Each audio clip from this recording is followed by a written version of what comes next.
গল্প লিখছি প্রায় 3 বছর হয়ে গেছে, কিন্তু আজ পর্যন্ত নিজের কোনো ভালোবাসার গল্প লিখতে পারলাম না। এসব ভাবছি ট্রেনে বসে। আসলে সত্যি বলতে আমি প্রচুর পরিমাণ গল্প শুনি ইউটিউবে। বিশেষ করে আমার একটা মেয়ের কণ্ঠ বেশ ভালো লাগে, তাই সবসময় ওর গল্প আমি শুনি। এক কথায় গল্প লিখতে আর শুনতে বেশ ভালোই লাগে আমার। আপনাদের পরিচয়টা দিয়ে দিই চলেন তাহলে। আমাকে চিনতে আপনাদের অসুবিধা হবে না। আমি আবির। পরিবারে উম, বাবা মা ভাই বোন চাচা চাচি নানা নানি কেউ নেই। এক সময় মনে হলো আমার সব আছে। না রে ভাই, আমি এতিম। 8 বা 10টা ছেলের মতো আমার জীবনটা ছোটবেলায় এতিমখানায় কেটেছে। নিজেও জানি না যে মা বাবার কথা, জীবনটা কতটা কষ্টের মা বাবা ছাড়া একজন ছেলেই বুঝতে পারে। ছোটবেলা থেকে রাগটা আমার প্রচন্ড, তাই গ্রাম থেকে শহরে যাওয়ার উদ্দেশ্যে ট্রেনে ভ্রমণ করছি। নিজে টিউশনি করিয়ে বা নিজের উপার্জনের টাকা দিয়ে এতটুকু পর্যন্ত এগিয়ে আসলাম। এখন আমি বর্তমানে অনার্স ফাইনাল ইয়ারে। ভালো পড়াশোনার জন্য আমাকে একটা ইউনিভার্সিটিতে চান্স দেয়, ঢাকা ইউনিভার্সিটিতে। আমি চান্স পাই নিজের যোগ্যতায়। আর আমার কাছে এত টাকা নেই যে আমি ভালো ভিআইপি একটা সেট নিয়ে ভ্রমণ করব। তাই নর্মাল একটা টিকিট কেটে ট্রেনে যাওয়ার উদ্দেশ্যে রওনা দিয়েছি। আমার পাশে কেউ আসেনি, হয়তোবা আমার পাশের সিটটা কেউ মিস করেছে। আর সামনে আরেকটা সিট ফাঁকা আছে। খেয়াল করলাম ওখানে কেউ এখনো বসেনি। কেন বসেনি তা জানি না। এসব চিন্তা না করে আমি ট্রেনের গেটের সামনে এসে বাইরের সৌন্দর্য দৃশ্যটা উপভোগ করতে লাগলাম। বেশ ভালোই লাগছিল, হালকা বাতাসে আর অপরূপ সৌন্দর্য। হঠাৎ করে ট্রেনটা থেমে যায় একটা স্টেশনে, আর অনেকে নামতে থাকে, আবার অনেকে উঠতে থাকে। তাই ভাবলাম যে সিগারেটটা ধরাই। আমার একটা বদ অভ্যাস আছে, যখন খুব চিন্তা আবার মন খারাপ হয় তখন সিগারেট ধরাই। তাই সিগারেটটা মুখে দিলাম, আর মুখে দিয়ে ভাবলাম যে নিজের সিটে গিয়ে বসি। কারণ যেহেতু এখনো আমার ওখানে কেউ আসেনি, সিগারেটটা টানতে টানতে নিজের সিটে গিয়ে বসতেই দেখলাম হঠাৎ করে সামনে একটা মেয়ে বসে আছে। আমার মুখে এখনো সিগারেট, আর সিগারেটের ধোঁয়া পুরো কামড়ায় ভরে গেছে। আর মেয়েটা কাঁদতে লাগলো। তখন মেয়েটার দিকে খেয়াল করলাম, মেয়েটা কি অপরূপ সুন্দরী, দেখতে যেন চাঁদের মতো চেহারাটা, গোলগাল, বেশ দেখতে, অনেকটা সুন্দর চাঁদের মতো। কিন্তু আমার মতো এতিম ছেলের এসবের দিকে হাত বাড়ানো যায় না। আমরা এতিম, তাই আমরা চাইলে সবকিছু করতে পারি না, ভালোবাসতে পারি না, কারো ভালো লাগার কিছু বলতে পারি না। কিন্তু আমি যেমনই না কেন, আমার মধ্যে একটু অ্যাটিটিউড আছে। আমি মেয়েদেরকে পাত্তা দিই না। আমি দেখতে এমনটা না যে দেখতে খারাপ। আমাকে যে কোনো মেয়ে দেখলে মায়ায় পড়ে যেতে বাধ্য। অনেক মেয়ে আমাকে প্রপোজ করেছে, কিন্তু আমার কাউকে ভালো লাগেনি। কিন্তু এই প্রথম কোনো মেয়েকে দেখে ভালো লাগে। তখন মেয়েটা রেগে বলে ওঠে, এই, আপনার সমস্যাটা কি? আপনি দেখছেন এখানে একটা মেয়ে মানুষ দাঁড়িয়ে আছে, তারপরেও আপনি এখানে সিগারেট ধরাচ্ছেন? এর আগে তো আমি আপনাকে দেখিনি, সেজন্য সিগারেটটা ধরিয়েছি। এভাবে রাগ দেখিয়ে বলার কি আছে?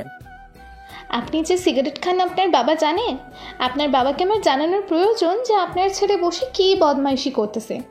সমস্যা নেই, আপনি যদি প্রিন্সিপালের মতো শাসন করতে চান করতে পারেন। আমি নাম্বার দিয়ে দিচ্ছি। ছেলেটা দেখতে খারাপ না, কিন্তু ব্যবহারটা কেমন যেন, একটু অ্যাটিটিউড। ছেলেটাকে দেখে মনে হয় না যে খারাপ, কিন্তু আমার খুব রাগ হলো। আমি জানালা দিয়ে ফেলে দিয়ে আসলাম, হয়তো বা কাজটা ঠিক করিনি। তাই সিগারেটটা ফেলে দিয়ে পকেট থেকে আমার বডি স্প্রেটা বের করে স্প্রে করি, তারপরে বসে রইলাম। তখন মেয়েটা বলে ওঠে, আপনি আসলেই অসভ্য। আপনার বাবার নাম্বারটা দিন, আপনার বাবাকে কল করে বলবো যে আপনি সিগারেট খান। মেয়েটার কথা একটু বেশি রাগ হলো, তাই মেয়েটাকে আমার নাম্বারটা দিয়ে বললাম, এবার কল করুন। কল করতেই ছেলেটার ফোনে রিং গেল। কোনটা ছেলেটার কাছে গেল, তার মানে নাম্বারটা ছেড়েছে। ফাজিল ছেলে, আমার নাম্বারটা নেওয়ার জন্য কিভাবে এমন একটা প্ল্যান করলো? তুমি তো অসভ্য একটা ছেলে। তুমি তোমার নাম্বার দিয়ে আমার নাম্বারটা নেওয়ার জন্য এমন করেছো? আমার মোটেও ইচ্ছে নেই আপনার নাম্বার নেওয়ার, বরঞ্চ আমি এখনই আপনার নাম্বার ডিলিট করে দিচ্ছি। আপনার নাম্বার দিয়ে আমি কি করব? তাহলে তোমার বাবার নাম্বার আমি চেয়েছি, সেই নাম্বারটা না দিয়ে তোমার নাম্বারটা কেন দিয়েছো সেটা বলো। কারণ আমার বাবা নেই, তাই আমার নাম্বার দিলাম। তাহলে তোমার আম্মুর নাম্বার দাও। তুমি তোমার নাম্বার কেন দিলে? এবার মনে হয় একটু বেশি রাগ উঠে গেল, তাই একটু রাগ দেখে মেয়েটাকে ধমক দিয়ে বলে উঠলাম, এই, আপনার মাথায় সমস্যা আছে? আপনি কি সব বলে যাচ্ছেন? আমি কি আপনাকে কোনো বিরক্ত করেছি? আমি তো আপনাকে বলেছি যে আমি আপনাকে দেখিনি, তাই সিগারেটটা ধরালাম। আর আমি তো সিগারেট ফেলে দিয়েছি, এরপরও আবার কেন এমন করছেন? সরি তো বললাম। এই, তোমার সাহস তো কম না। তুমি এই সাইমাকে ভয় দেখাচ্ছ? তুমি কি ভাবছো যে তোমার এই ধমক শুনে আমি ভয় পাবো? না, সেটা হচ্ছে না। তাড়াতাড়ি তোমার আম্মুর নাম্বার দাও, ওনাকে জিজ্ঞেস করবো যে ওনার এই ছেলে এত ফাজিল কই থেকে হলো, আমার জানা তো প্রয়োজন। এবার রাগ হলো, কিন্তু কিছু বললাম না। নিজেকে কন্ট্রোল করে বললাম, মেয়েটাকে আসলে আমার পরিবারে মা বাবা বলতে কেউ নেই, আমি এতিম। আমার কথা শুনে মেয়েটা যেন চোখ মেরে দিল, আর কোনো কথা বললো না। ছেলেটার মুখে এমন কথা শুনে সত্যি খারাপ লাগলো। আমি এটা আশা করিনি। নিজের অজান্তে ছেলেটাকে অনেক কষ্ট দিয়ে ফেলেছি। আসলে আমি সরি, বুঝতে পারিনি। কিন্তু আপনার গার্লফ্রেন্ডের নাম্বার দিন, ওকে বলবো আপনি কেন সিগারেট খান। মেয়েটা এই সিগারেট নিয়ে কেন পড়ে আছে জানি না, কিন্তু মেয়েটার কথা বলার ধরনটা আমাকে মুগ্ধ করেছে। কারণ মেয়েটার কণ্ঠটা খুব মিষ্টি, আর বলতে গেলে যে কোনো মানুষকেও নিজের কথার জালে ফেলতে বাধ্য করবে। প্রথমে আমি নিজে ওই মেয়েটার মায়ে পড়ে যাচ্ছিলাম, কিন্তু নিজেকে স্বাভাবিক করে নিয়ে মেয়েটাকে বলি, দেখুন আমি এসব রাখি না, ঠিক আছে? আর আপনি এই বিষয় নিয়ে কেন পড়ে আছেন? মেয়েটা চুপ করে রইল, কিছু সময় কথা বলল না। তারপর গম্ভীর কণ্ঠে মেয়েটা বলে ওঠে, আসলে আমি যখন ছোট ছিলাম তখন আমার চাচা এই সিগারেট অনেক বেশি খেত, যার জন্য তার ক্যান্সারের মৃত্যু হয়। আমি আমার চাচুকে অনেক ভালোবাসতাম। আমার চাচুর জান আমি ছিলাম, যার জন্য এই দৃশ্য আমি দেখতে পারিনি। তাই কেউ সিগারেট খেলে আমার রাগ হয় অনেক। প্লিজ আমাকে একটা কথা দিবেন? মেয়েটা আমার হাত ধরে বলে ওঠে। অবশ্য মেয়েটা অনিচ্ছাকৃতভাবে বলে, আমাকে কথা দিবেন, সিগারেট খাবেন না আপনি? দেখুন আমি শেষ করব, কিন্তু ছাড়তে পারবো কিনা জানি না। মেয়েটা আমার হাত এখনো ধরে রেখেছে। যখনই মেয়েটা অনুভব করলো তখনই, ও সরি সরি, নিজের অজান্তে ছেলেটার হাতটা ধরে ফেলে বুঝতেই পারিনি। ট্রেনে ভালো সিট খুঁজে পাইনি, তাই এটা পুরোটাই আমি কেটেছিলাম। ও আচ্ছা, ভালো। ছেলেটা অন্য ছেলেদের মতো না যে নিজের প্রতি একটু আকর্ষণ হয় এবং কি কথা বলার চেষ্টা করে। এই ছেলেটা খুবই গম্ভীর, আর এমন ছেলে আমার পছন্দ। কিন্তু ছেলেটা কেমন এ তো জানতে হবে। এত সময় ধরে কথা বলেছো, কিন্তু আপনার নাম পরিচয় কিছুই জানি না। একটু দীর্ঘ নিঃশ্বাস ফেলে মেয়েটাকে বলে ওঠে, আমি আবির। আর আপনাকে তো আমার বিষয়ে বলেছি। আমি গ্রাম থেকে ঢাকায় যাচ্ছি কাজের উদ্দেশ্যে। আমি সাইমা। আমার পরিবারে আমার বাবা আছে, মা নেই। আমার বাবাই শহরের সবথেকে বড় কোম্পানির মালিক, মেহরাব চৌধুরী। নামটা অচেনা না, কারণ ওনার বাবা এই শহরের সব থেকে বড় একজন বিজনেসম্যানদের একজন। আমি ঢাকা আগে নেমে যাব, তখনই আমার স্টেশনটা চলে আসে। এখানে আমার একটা পুরনো বন্ধু আছে, তার কাছে গিয়ে এরপরে আমি ঢাকা যাব। যে কথাটা বলে আমি স্টেশনে ম্যানেজার মেয়েটার পিছন থেকে আমাকে ডাক দেয়। কোনো কথা না না শুনে আমি স্টেশনে নেমে যাই, কারণ ট্রেনটা এখানে বেশি সময় থামে না। যা, ছেলেটা কোথায় থাকে আর কী জন্য আছে সেটাই তো জিজ্ঞেস করলাম না। সাথে কি আর দেখা হবে না? তখনই মনে হলো ছেলেটার নাম্বার তো আমার কাছেই আছে। মেয়েটার সাথে আর কোনো কথা হলো না। আমি ট্রেন থেকে নেমে আসলাম। নেমে আমার পুরনো বন্ধু রৌদ্রকে কল করলাম। কলটা যেতে ও রিসিভ করলো। কিরে, কোথায় আছিস তুই? কল তো সেই কখন করেছি, কল তো ধরলি না, কি হয়েছে? আরে বলিস না, ওই সময় ব্যালেন্স শেষ হয়ে গিয়েছিল, তোর কলটা ধরতে পারিনি, কেটে যায়। এখন মাত্রই ভোরে তোরে কল করেছি। এখন কোথায় আছিস তুই? আমি তোদের স্টেশন আমি তোদের স্টেশনে এসে দাঁড়িয়ে রয়েছি। তুই কোথায় আছিস? তুই ওখানে থাক, আমি আসতেছি। 5 মিনিটের মধ্যেই আমাদের ওখান থেকে কাছেই। রুদ্র ফ্যামিলি অনেক ভালো, তাই ওনাদের সাথে আমার ভালোই আন্ডারস্ট্যান্ড। আর রুদ্র আমার সেই ছোটবেলার বন্ধু, আর আমরা একসাথে পড়াশোনা করেছিলাম। কিন্তু ওর বাবার সরকারি চাকরি করে, সুবিধায় একবার এক এক জায়গায় ট্রান্সফার হয়। এবার ওর বাবা ঢাকা যাবে, ওই জন্য ও আমাকে ওর সাথে একসাথে পড়ার জন্য বলে। কিন্তু আমি কোনো ভার্সিটিতে চান্স পাই না, তাই ওর বাবার সুবিধায় ঢাকায় ভালো একটা ইউনিভার্সিটিতে চান্স পাই। তাই আমি আর রুদ্র দুজন একসাথে ঢাকায় যাব, সেজন্য ওর কাছে আসা। ওনারা অনেকবার বলেছে ওনাদের বাসায় থাকার জন্য, কিন্তু আমি হোস্টেলে থাকাটাই ভালো মনে করি, কারণ একজনের বাসায় এতদিন থাকাটা উচিত না। তাই রুদ্র আমার সাথে হোস্টেলে থাকে, কারণ ওর আমার সাথে থাকতে ভালো লাগে, কারণ আমরা দুজন জিগরি দোস্ত। প্রায় 5 মিনিট পর দেখলাম রুদ্র আসতেছে একটা বাইক নিয়ে আমাকে দেখে বলে ওঠে, আমি তো সে অনেক আগেই সেটেল হয়ে আছি ঢাকায়। তুই তো আসার কোনো খবরই নেই। আমি তো তোকে কতবার বলেছি সেই ঢাকায় চলে আসার জন্য। ওই সময় তো আমি চান্স পাইনি, এখন হয়তো বা চান্স পেয়েছি তোর বাবার জন্য। যাক, ভালো হয়েছে, একসাথে দুই বন্ধু আবার থাকতে পারবো। আর আরও দিক থেকে ভালো হয়েছে, আমাদের খাটে একটা ইংলিশ টিচার ছিল, ওই টিচারটা চলে গিয়েছে। মনে হয় প্রিন্সিপাল নতুন টিচার নিয়োগ দিয়েছে। ও আচ্ছা, তাহলে তোর আব্বু আম্মু কেমন আছে? আঙ্কেল আন্টির শরীর ভালো আছে তো? আরে আব্বু আম্মু তো বাসায় নেই, আব্বু তো চলে গেছে কাজে, আর আম্মু রান্না করে চলে গিয়েছে ওনার ডিউটিতে। তুই তো জানিস আম্মু উকিল, ওনার একটা কেস নিয়ে ওখানে চলে গিয়েছে, আর আব্বু অফিস চলে গেছে, যাওয়ার আগে রান্না করে গেছে। আর বলেছে যাওয়ার সময় যেন ওনার অফিসে গিয়ে আমরা দেখা করে চলে আসি, আর আব্বু এর মধ্যেই চলে আসবে। ও আচ্ছা, সমস্যা নেই। আসলে আঙ্কেল আর আন্টি দুজনেই খুব কর্মজীবী, আর ওনারা ওনাদের নিজেদের কর্ম নিয়ে অনেকটা সিরিয়াস থাকে, আরও খুব ভালো প্রকৃতির মানুষ, আমাকে খুব ভালোবাসে। যাই হোক, বাইকে উঠ। আর হ্যাঁ, ট্রেনে আসতে তোর কোনো সমস্যা হয়নি তো? তোকে তো সেই বলেছি ভালো একটা কেবিনে আসার জন্য। আমি তো তোকে টাকা পাঠাতে যাচ্ছিলাম, কিন্তু তুই তো নিতে চাচ্ছিস না। আরে কি সমস্যা, আমার তো কোনো প্রবলেমই নেই। এখানে লোকালে আসলে যেমন, আর ভালো সিটি আসলেও তেমনই। একই তো হলো, এখানে টাকা খরচ করার কি আছে? তোকে আজ পর্যন্ত আমি কিছুই দিতে পারলাম না, তুই আমার কাছ থেকে কিছু নিস না, এই জন্য আমার খুব খারাপ লাগে। দুশালা, সবসময় আমার পাশে এইভাবে থাকলে চলবে। আমি তোর কাছে কিছু চাই না, শুধু একটু সাপোর্ট চাই। তোর মতো বন্ধু হাজারটা হয় না। এখন বেশি কথা না বলে চল, আগে বাসায় যাই, এরপরে কথা হবে। রুদ্র বাইকে উঠে বাসায় প্রায় 5 মিনিট পর বাসায় এসে পৌঁছালাম।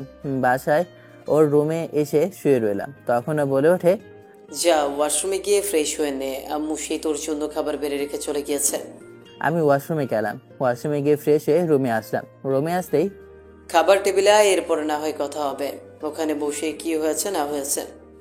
রুদ্রের সাথে খাবার টেবিলে গেলাম, ওখানে বসলাম। কিছুক্ষণ পর রুদ্র প্রশ্ন করে ওঠে, আচ্ছা মামা বল, ট্রেনের জার্নি কেমন হলো? তখন রুদ্রকে সবকিছু খুলে বললাম। সবকিছু শুনে রুদ্র বলে ওঠে, তাহলে বিষয়টা কি দাঁড়ালো? তুই একটা মেয়ের প্রেমে পড়ে গেছিস? পড়ে গেছি তা না, ভালো লেগেছে এতটুকু, কিন্তু দেখে মনে হলো আমার সিনিয়র হবে বয়সে। যা বন্ধু, কামটা হলো কি? তুই তো কোনো মেয়েকে পাত্তা দিস না, শেষমেশ তুই সিনিয়র মেয়ের প্রেমে পড়লি। তো শালা, খোঁচা মারা বন্ধ কর। এখন এত কথা না বলে চুপ থাক, বিকেলে আবার বের হতে হবে। একটা দিন থাকি না, এমন করিস কেন? থাকার সময় নেই। আন্টি আর আঙ্কেলকে তুই ফোন করে বলে দিস এখন খেয়ে ঘুমাবো। আচ্ছা ঠিক আছে, তোর যা ভালো লাগে। আমি আর রুদ্র দুজনে খাবারটা খেয়ে একটু ঘুমালাম, কারণ বিকেলে আবার বেরোতে হবে। আচ্ছা বন্ধু, তাহলে তুই ঘুমা, আমি বাইরের কাজগুলো সেরে ফেলি। তুই তো সব কিছু রেডি করে নিয়েছিস, আমি আমার সব কিছু রেডি করে নেই। ঠিক আছে, সাথে আঙ্কেল আন্টি দুজনকে কল করে বলে দিস। আচ্ছা ঠিক আছে, আমি ওনাদেরকে কল করে বলে দিচ্ছি, সমস্যা নেই। কিন্তু আব্বু আম্মু কিন্তু মন খারাপ করবে। হারামজাদা, আমরা তো কোথাও পালিয়ে যাচ্ছি না, তাই না? আমরা তো আবার এক্সামের পরে আসবো তোদের বাসায়, সমস্যা কি? আচ্ছা ঠিক আছে, তাহলে তুই ঘুমিয়ে পড়, আমি না হয় আম্মুকে কল করে সব কিছু বলছি, আর আমি সব কিছু গুছিয়ে নিচ্ছি। আর আমি কিন্তু একটা রুমে আমরা দুজন কষ্ট করে থাকবো না, কারণ ওখানের পরিবেশটা এতটা ভালো না। আচ্ছা, তোর যা ভালো মনে হয়, সমস্যা নেই। কথাটা বলে আমি ওর রুমে শুয়ে পড়লাম, কারণ জার্নি করলে আমার শরীর ভালো লাগে না। ঘুরতে গিয়েছিলাম, কিন্তু আসার পথে গাড়িটা নষ্ট হয়ে গেছে, যার জন্য প্রেমে পড়ে আসতে হলো আমাকে। কিন্তু ট্রেনে আসলে যে এমন কিছু হবে ভাবতে পারিনি, যে একটা ছেলেকে দেখবো আর তাকে ভালো লেগে যাবে।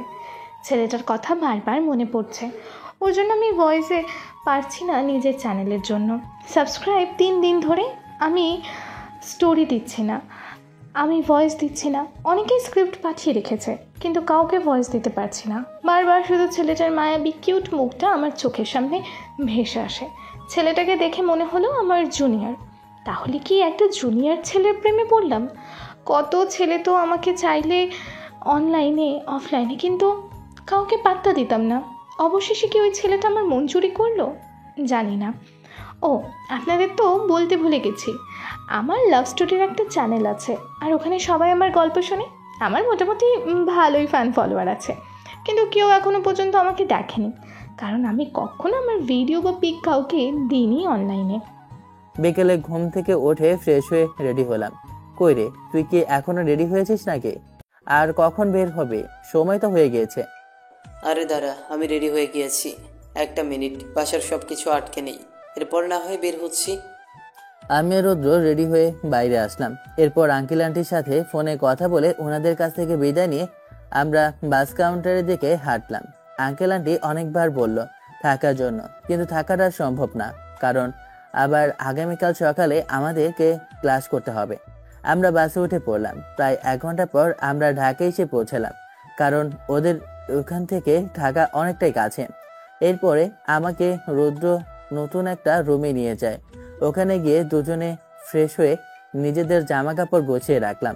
সন্ধ্যা হয়ে গিয়েছে, তাই দুজনে বাজার করে এনে রান্না করলাম। রান্না করে দুজনে খাওয়া দাওয়া করি, ঘুমিয়ে পড়লাম। সকালবেলা আবার ভার্সিটিতে যেতে হবে। আচ্ছা, তুই ঘুমিয়ে পড়। আম্মু কল করেছে, কলটা ধরে আম্মুকে বলে যে আমরা এসে পৌঁছেছি। আম্মু তোর জন্য টাকা পাঠিয়েছে, বলেছে এটা তোকে খরচ করার জন্য। তোকে কতবার বলেছি এসব আমার একদম পছন্দ না। জানি না তো, আম্মুকে তুই বুঝিয়ে বল। আমি এত কিছু পারবো না, তোকে দিয়েছি তুই রাখ, আমি আর কিছু বলতে পারবো না। তোর আম্মু না? আমি আর কিছু বললাম না। টাকা নিতে চায় না, কিন্তু জোর করে ওর আম্মু আমাকে সবসময় টাকা দিয়ে দেয়। আমি আর রোজগার মতো ঘুমিয়ে পড়ি। সকালবেলা ঘুম থেকে উঠে দুজনে ভার্সিটি যাওয়ার উদ্দেশ্যে রওনা দিই। একটা সময় পর ভার্সিটির সামনে এসে পৌঁছালাম। ভার্সিটি থেকে বাসাটা এতটা দূরত্ব না। ভার্সিটির সামনে আসতে দেখলাম মেইন গেটের উপর বড় করে লেখা আছে ঢাকা বিশ্ববিদ্যালয়। ভেতরে প্রবেশ করে ক্যাম্পাসের ভিতরে ঢুকে দেখি ক্যাম্পাসটা অনেক সুন্দর, যে কোনো মানুষের মন মুগ্ধ করা একটা পরিবেশ। ক্যাম্পাসটা দেখতে ভালো লাগে। রোজু এখানে অনেক আগে অ্যাডমিশন নিয়েছে, আমি মাত্র নিয়েছি, আমার ফার্স্ট ক্লাস। তাই আমি ক্যাম্পাসটা ভালোভাবে ঘুরে দেখছিলাম। হঠাৎ করে একটা মেয়ের সাথে আমার ধাক্কা লাগে। মেয়েটা পড়ে যায়। মেয়েটা পড়ে যাওয়াতে হয়তো একটু ব্যথা পেয়েছে, তাই মেয়েটা চিৎকার করে আমার দিকে রাগী গলায় বলে ওঠে, এই আপনি কি কানা নাকি? চোখে দেখেন না? কথাটা বলে যখন আমি ছেলেটার দিকে তাকালাম, যেন আমার সামনে কোনো এক রাজকুমার দাঁড়িয়ে আছে। কারণ এমন অপরূপ সুন্দর ছেলে, সুদর্শন ব্যক্তি আমি এই ক্যাম্পাসে আর আগে দেখিনি। আসলে আমি সরি, আমি আসলে খেয়াল করিনি। প্লিজ আমাকে মাফ করে দেন। আমি আসলে এখানে নতুন, তাই হয়তোবা আপনাকে দেখতে পাইনি। ক্যাম্পাসটা ঘুরে ঘুরে দেখছিলাম, তো তাই কখন যে আপনার সাথে ধাক্কা লাগে খেয়াল করিনি আমি। ও, আপনি নতুন, কিন্তু আপনি আমাকে এখনো ধরছেন না কেন? ছেলেটার কাছে হাতটা বাড়িয়ে দিয়ে কথাটা বললাম। ও সরি, আসলে দেখুন ভুলে হয়ে গিয়েছে। আমি মেয়েটার হাতটা ধরে মেয়েটার উপর থেকে নিচে থেকে উপরে ওঠালাম। তখনই মেয়েটা আমাকে বলে ওঠে, আপনি যেহেতু নতুন, তাহলে আপনি আর কি আর বলবো।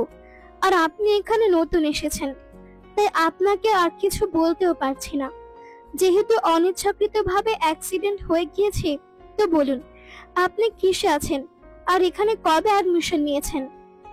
আমি গ্রামের একজন সাধারণ ছেলে, গ্রাম থেকে এসেছি। আমার নাম আবির, আর আমি এখানে ফাইনাল ইয়ারে অ্যাডমিশন নিয়েছি। ও, তাহলে তো ভালোই হলো। চলেন আমরা ওখানে গিয়ে গল্প করি, কারণ আপনি আর আমি সেম ক্লাসে। তাহলে তো ভালোই হলো। আমার পরিচয়টা আপনাকে দিই। মেয়েটা আমার হাত ধরে ক্যাম্পাসের ভিতরে নিয়ে যেতে লাগলো। ভেতরে আসলে আরো অনেক সুন্দর, কারণ ফুলের বাগান দিয়ে সাজানো, আশেপাশে অনেক সুন্দর গাছ লাগানো আছে। তখন মেয়েটা একটা গাছের নিচে এসে আমাকে বলতে শুরু করে, আমি নেহা, আর হচ্ছে গিয়ে আমার বাসা ঢাকাতেই, আর আমি ওখানে স্থানীয়। যাই হোক, আমরা যেহেতু একই ক্লাসে, তাহলে তুমি তো বলা যায়, কোনো সমস্যা নেই। আমি কিছু বললাম না, চুপ করে রইলাম, কারণ মেয়েদের সাথে ফ্রেন্ডশিপ করা আমি মোটেও পছন্দ করি না। তখন মেয়েটা আমার এমন গম্ভীর মুখ দেখে বলে ওঠে, কেন, কোনো সমস্যা আছে নাকি? তুমি আমার সাথে তুমি করে বলতে কোনো সমস্যা আছে? ঠিক আছে, যদি সমস্যা থাকে তাহলে বলো। আমি তো তোমার বন্ধু হতে চাই, সেজন্য তোমাকে কথাটা বললাম। আসলে আমি মেয়ে বন্ধু রাখি না, আমার মেয়ে বন্ধু একদমই পছন্দ না, সেজন্য আপনাকে বললাম। আমার মেয়ে বন্ধু কেমন জানি লাগে, ওরা সবসময় একরকম থাকে না, আর সবাইকে আমি ভালো মনে করি না। আর মেয়ে বন্ধু রাখার জন্য অর্থের প্রয়োজন হয়, আমার নেই। আমার বাবা নেই আর মাও নেই, আমি এতিম ছেলে, তাই আমার বন্ধু হতে পারে না। আবির নামের ছেলেটার কথা শুনে আমার মনটা খুব খারাপ হয়ে গেল, কারণ ছেলেটা এতিম। কিন্তু ছেলেটার মনে অনেক কষ্ট, কিন্তু ছেলেটার মুখ দেখে একদমই বোঝা যায় না। না বললে তো তাহলে হয়তো কখনো জিজ্ঞেস করতাম না, আর ছেলেটা বুঝতেও পারতাম না। একদম চুপ। স্বপ্নে কিন্তু এক হয় না, আর সবাই কিন্তু তোমার কাছে টাকা বা খেতে চাইবে না। আমি বুঝতে পেরেছি তুমি কেন বানাতে চাও না। আমি তোমাকে কথা দিচ্ছি, তোমার কাছে কখনো আমি এসব কথা বলবো না। তুমি প্লিজ আমাকে তোমার বন্ধু হিসেবে অ্যাকসেপ্ট করো। মেয়েটা জোরাজোরি আমাকে বাধ্য করেছে ওর সাথে ফ্রেন্ডশিপ করতে। তখনই পেছন থেকে আমাকে রৌদ্র ডাক দিয়ে বলে ওঠে, এই আবির এদিকে আয়, তুই ওখানে দাঁড়িয়ে আছিস কেন? নেহাকে এখানে দাঁড়াতে বলে আমি রৌদ্রের কাছে গেলাম। রৌদ্র দেখছি ভয়ে সামনে আসতে চাচ্ছে না, কিন্তু কেন আসতে চাচ্ছে না জানি না। ওর কাছে যেতেই রৌদ্র বলে ওঠে, ভাই তুই কার সাথে কথা বলছিস? তুই জানিস মেয়েটাকে? তোকে কি মেয়েটা এখনো কিছু করেছে, র্যাগিং দিয়েছে বা কোনো শাস্তির মুখে ফেলেছে? দেখ ভাই, তুই কেন যে শুধু শুধু মেয়েটার পাল্লায় পড়তে গেলি আল্লাহ জানে। তোর মাথা খারাপ হয়ে গেল নাকি? মেয়েটা কোথা থেকে তোর কি মনে হয়? আমার তো কোনো কিছু মনে হচ্ছে না। মেয়েটা তো খুবই ভালো, আমার সাথে ভালো ব্যবহার করছে, কিন্তু তুই কেন এমন ভাবছিস আমি তো বুঝতে পারছি না। ভাই তুই বুঝতে পারছিস না মেয়েটা কেমন? যদি সত্যিটা এখন বলি তাহলে মেয়েটা শুনে ফেলবে। আরে তুই পাগলামি করছিস, মেয়েটা তো ওখানে দাঁড়িয়ে আছে, কিভাবে শুনবে? আর কি সত্য হলে কিছুই তো বুঝতে পারছি না। আরে বন্ধু, মেয়েটা যে অন্য আর কেউ না, এ যে আমাদের কলেজের ভিপি। মেয়েটাকে তো দেখে আমার কোনোভাবেই ভিপি মনে হচ্ছে না। আর একটা মেয়ে কিভাবে হতে পারে যে ভার্সিটির বেপি? ভাই সব থেকে বড় কথা, মেয়েটার বাপ হচ্ছে এই শহরের এমপি, আর ওর ভাই আমাদের পুরো মহল্লার ডন। ওর ভাইয়ের কথায় সবাই উঠে আর বসে, ওর ভাইকে সবাই ভয় পায়। ওর ভাইয়ের অনেক বড় ক্ষমতা আছে। কিন্তু আমি তো মেয়েটার সাথে ফ্রেন্ডশিপ করলাম, কই আমার সাথে তো কোনো খারাপ ব্যবহার করেনি। তাই তো বুঝতে পারছি না তোর সাথে কেন ও খারাপ ব্যবহার করেনি। আর তুই ওকে কিছু বলেছিস? আরে তুই এসব কি বলছিস? আমি তো ওর সাথে আরো ফ্রেন্ডশিপ করলাম, আর খারাপ ব্যবহার কেন করবে? আমি তো কোনো কিছুই দেখলাম না ওর মধ্যে।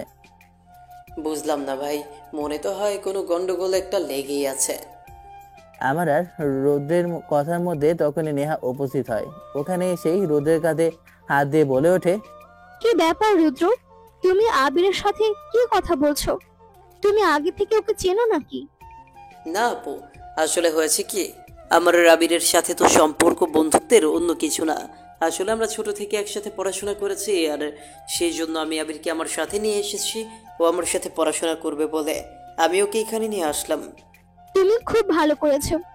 আর তোমাকে যদি আকাশের দল তোমাকে ডিস্টার্ব করতে আসে, তাহলে আমার কথা বলবে, তাহলে ওরা আর তোমাকে ডিস্টার্ব করবে না।